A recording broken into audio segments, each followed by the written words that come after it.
will be given by Councilwoman Mamie Johnson. Following will be the Pledge of Allegiance. Dear God, thank you for giving us another day and time to assemble together. Please help us to have a clear mind, heart, and good judgment to make the decisions needed for our great city and our great citizens. Amen. Amen. Pledge allegiance to the flag of the United States of America and to the republic for which it stands, one nation, under God, indivisible, with liberty and justice for all. Thank you. You may be seated.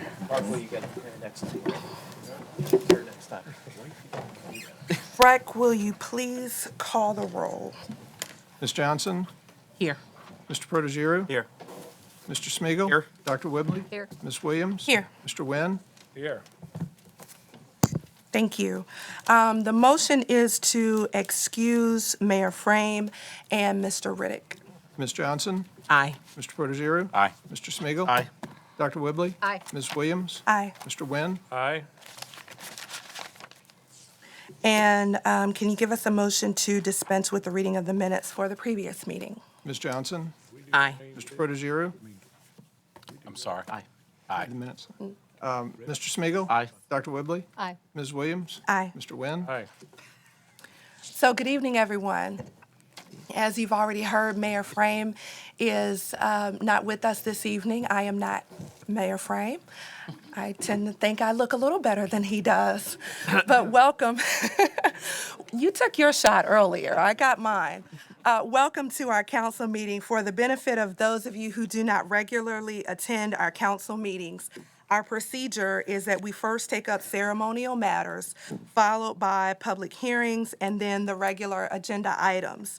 At the conclusion of our regular agenda, we will take up any new business items from the public. In order to address the council, you must have first registered to speak with the clerk prior to the meeting in the lobby of the chambers. So if you wish to speak and you have not registered, please see one of our clerks and they'll make sure you get registered so you can be heard at the end of our meeting.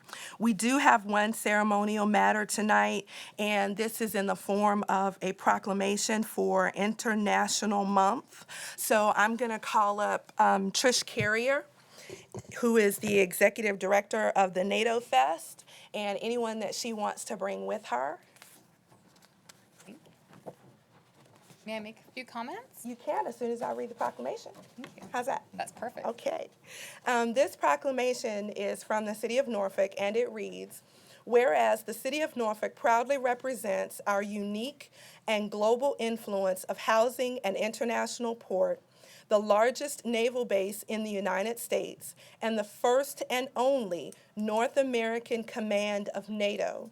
And whereas, established in 1953, the International Azalea Festival, now called Norfolk NATO Festival, is an opportunity for citizens to reflect on the diversity brought to our community by the NATO Alliance and its member nations.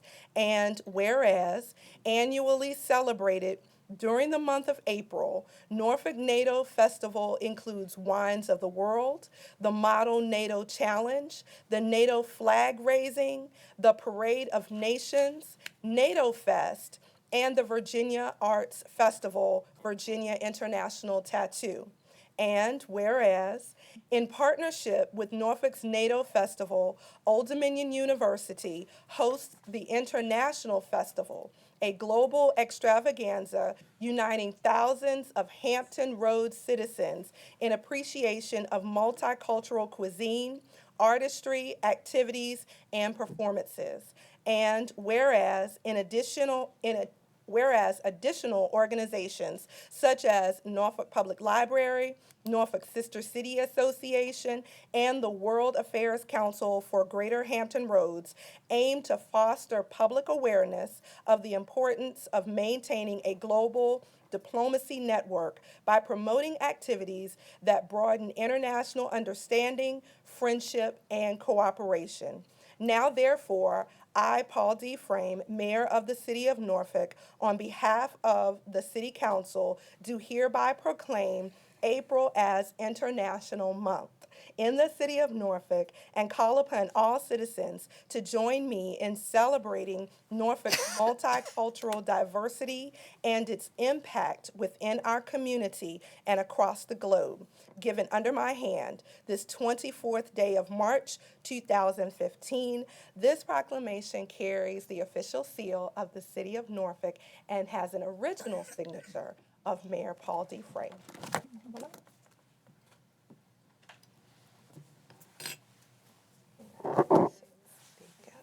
You're welcome.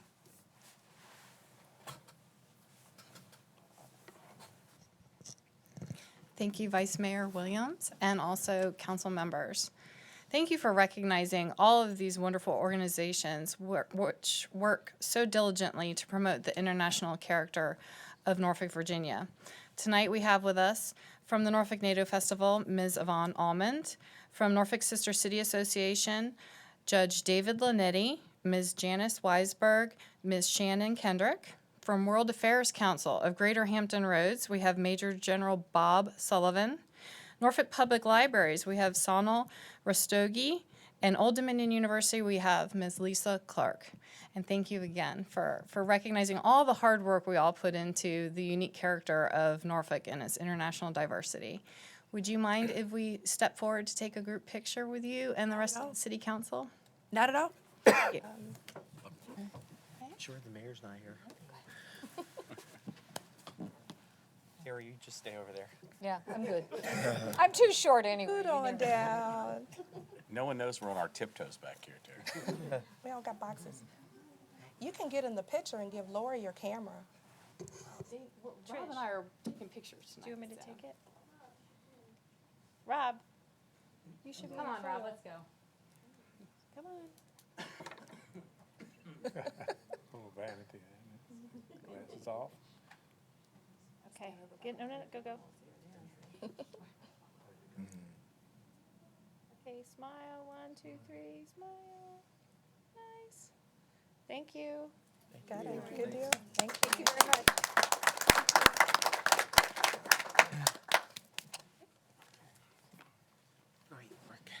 And unless you want to stay through our meeting and see all that we do here, you are free to leave, but you're welcome to stay if you choose to. You can get many takers out of that.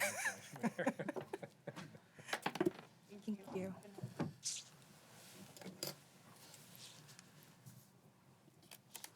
Okay, so before we move to the agenda, at the March 10th meeting, we continued the public hearing on Talbot Hall until tonight's meeting. Given the apparent agreement on the zoning and preservation of Talbot Hall, the public hearing and rezoning Talbot Hall has been taken off of our agenda. So it appears that they've made an agreement and they're good to go. So now, let's get to the regular agenda. Okay, R1 is an ordinance permitting John W. Phipps Jr. and Billy G. Phipps to encroach into Beach Avenue, a paper street at 305 East 40th Street with a 5-foot wide wooden pier. There's no one signed up to speak on this item. Dispense with the charter requirement for reading the ordinance and adopt. Ms. Johnson? Aye. Mr. Protogiru? Aye. Mr. Smigiel, Aye. Dr. Whibley? Aye. Ms. Williams? Aye. Mr. Wynn? Aye. R2, An ordinance approving an encroachment agreement with Little Dog Diner LLC doing business as the New Donut Dinette for property at 1917 Colley Avenue. Dispense with the charter requirement for reading the ordinance and adopt. Ms. Johnson? Aye. Mr. Protogiru? Aye. Mr. Smigiel, Aye. Dr. Whibley? Aye. Ms. Williams? only if they keep the pancakes. Aye. Mr. Wynn? Aye. R3, please. An ordinance approving the acquisition of a temporary construction easement from Norfolk Southern Railway Company relative to the construction of the Elizabeth River Trail, authorizing the expenditure of the sum of $5,000 from funds heretofore appropriated to acquire the said easement, and authorizing the city manager to accept the deed of easement on behalf of the city. Dispense with the charter requirement for reading the ordinance. Second, Adopt. we've got someone signed up to speak Okay. for R3. We'll hear from Ellis James.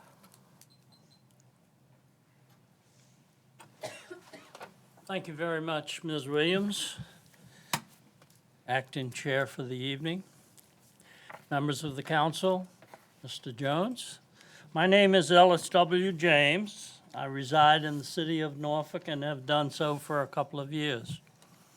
And I do want to acknowledge my pleasure at seeing Norfolk Southern Railway following through to help facilitate the trail. The Elizabeth River Trail is just one example of how the city of Norfolk is trying to move forward into that arena where clean air, clean water, and all the rest come into play. And so I am very pleased to see that.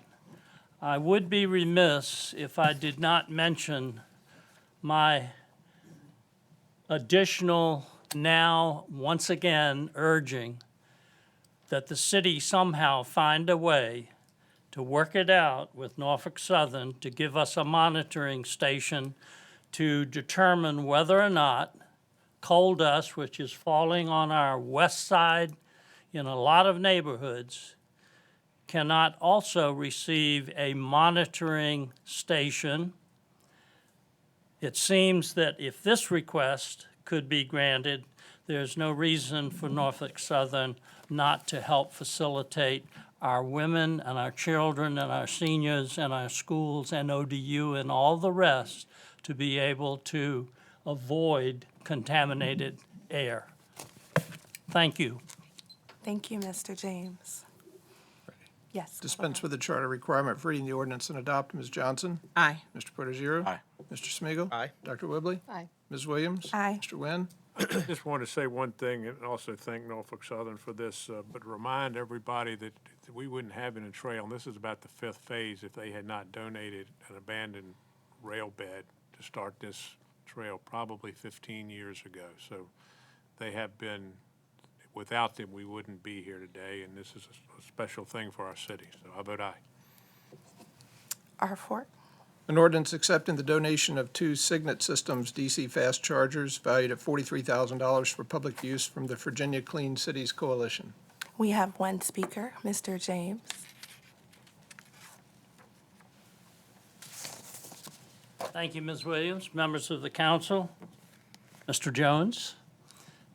My name is Ellis W. James, and I reside in the Meadow Lake Manor section of the city of Norfolk. Once again, we have something on the agenda which deals directly with the question of how to address clean air. We have the electric charging stations that are in this ordinance, and that is an excellent step in the right direction towards the goal of reducing greenhouse gas emissions as well as clean air for our citizens. And I'm delighted to support that. And I hope that the very interesting presentation that was made just a few minutes ago in the informal session will be followed through on, because these are the kinds of steps that we need to clean up our air and make our city a destination that everybody across the spectrum would like to visit. Thank you. Thank you, Mr. James. Call the roll. Dispense with the charter requirement for reading the ordinance and adopt. Ms. Johnson? Aye. Mr. Porter-Zero? Aye. Mr. Smigiel, Aye. Dr. Whibley? Aye. Ms. Williams? Aye. Mr. Wynn? Aye. R5, please. An ordinance to amend Section 14.1-112 Lafayette Winona Precinct so as to change the name of its voting place. Dispense with the charter requirement for reading the ordinance and adopt. Ms. Johnson? Aye. Mr. Porter-Zero? Aye. Mr. Smigiel, Aye. Dr. Whibley? Aye. Ms. Williams? Aye. Mr. Wynn? Aye. That's all I have, Madam President. All right. Mr. Clerk, for the record, it is Mrs. Williams Graves. Mrs. Graves will be sufficient from now on. But just for the record, we have 7 speakers to sign up, who have signed up to speak on new business. When I